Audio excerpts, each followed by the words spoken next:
नमस्कार विद्यार्थियों, इस वीडियो में हम बहुत ही आसान तरीके से इस दिए हुए बीजीय व्यंजक के गुणनखंड करना सीखेंगे।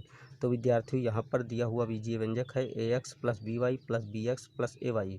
तो हम देखते हैं कि इस बीजीय व्यंजक में दो चर हैं, एक तो x है और दूसरा y है।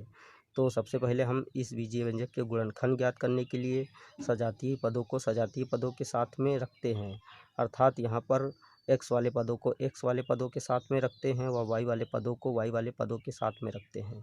तो यहाँ पर हम बराबर का चिन्ह लगा देते हैं और यहाँ पर लिख लेते हैं ax और प्लस का bx लिख लेते हैं, अर्थात x वाले पदों के एक साथ में रख लेते हैं और प्लस का चिन्ह लगाकर ay लिख लेते हैं और प्लस by लिख लेते हैं।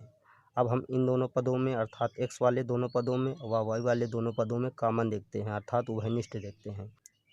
तो यहाँ पर हम देखते हैं कि इन दोनों पदों में x उभयनिष्ठ है अर्थात कॉमन है, तो x को बाहर निकाल लेते हैं और छोटे ब्रैकेट में a प्लस बी लिख लेते हैं, क्योंकि a प्लस बी ही शेष बच जाता है। अब प्लस का चिन्ह लगाकर यहाँ पर देखते हैं, अर्थात ए वाई व बी वाई में y कॉमन है तो y को बाहर निकाल लेते हैं। यहाँ पर भी छोटे ब्रैकेट में a प्लस बी शेष बच जाता है, तो इसको लिख लेते हैं।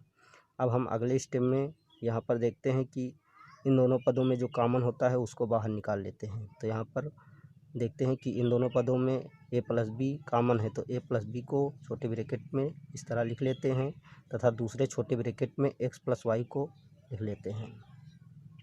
तो विद्यार्थियों, इस प्रकार ax plus b y plus b x व ए वाई के गुणनखंड यहाँ पर एक ब्रैकेट में a प्लस बी व दूसरे ब्रैकेट में x प्लस वाई प्राप्त हुए, यही आंसर है। तो विद्यार्थियों, इसी तरह के बीजीय व्यंजकों के गुणनखंड के कुछ और सवाल लेते हैं और उनको हल करते हैं।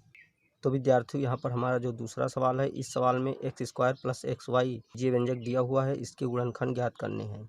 तो विद्यार्थियों, यहाँ पर हम बराबर का चिन्ह लगा देते हैं और यहाँ पर एक्स स्क्वायर को एक्स गुणे एक्स के रूप में लिख लेते हैं, क्योंकि एक्स स्क्वायर को हम यहाँ पर एक्स गुणे एक्स के रूप में लिख सकते हैं। अब प्लस का चिन्ह लगाकर यहाँ पर एक्स गुणे वाई लिख लेते हैं। अगले स्टेप में दोनों पदों में हम देखते हैं कॉमन क्या है, तो यहाँ पर हम देखते हैं कि दोनों पदों में x कॉमन है, तो x को बाहर निकाल लेते हैं। तो यहाँ से एक x बाहर निकल आता है, तो यहाँ पर एक x बच जाता है, तो x लिख लेते हैं और यहाँ पर प्लस का चिन्ह लगाकर यहाँ से x बाहर एक निकल जाता है तो y बच जाता है, तो y लिख लेते हैं। अब ब्रैकेट को क्लोज कर देते हैं। तो विद्यार्थियों, इस प्रकार x square plus x y के गुणनखंड यहाँ पर x into x plus y प्राप्त हुए, यही आंसर है। तो विद्यार्थियों, इसी तरह अब हम और एक बीजीय व्यंजक लेते हैं और उसके गुणनखंड करते हैं।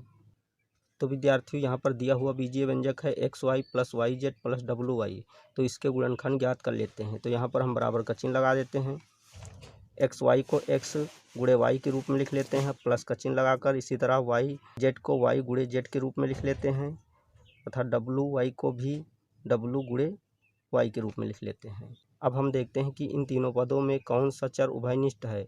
तो हम देखते हैं कि तीनों पदों में y चर जो है उभयनिष्ठ है, तो y को बाहर निकाल लेते हैं अर्थात कॉमन ले लेते हैं। तो यहाँ पर x शेष बच जाता है, तो x को लिख लेते हैं और प्लस का चिन्ह लगाकर यहाँ पर z शेष बच जाता है, तो z को लिख लेते हैं और यहाँ पर w शेष बच जाता है, तो w लिख लेते हैं। तो यही आंसर है।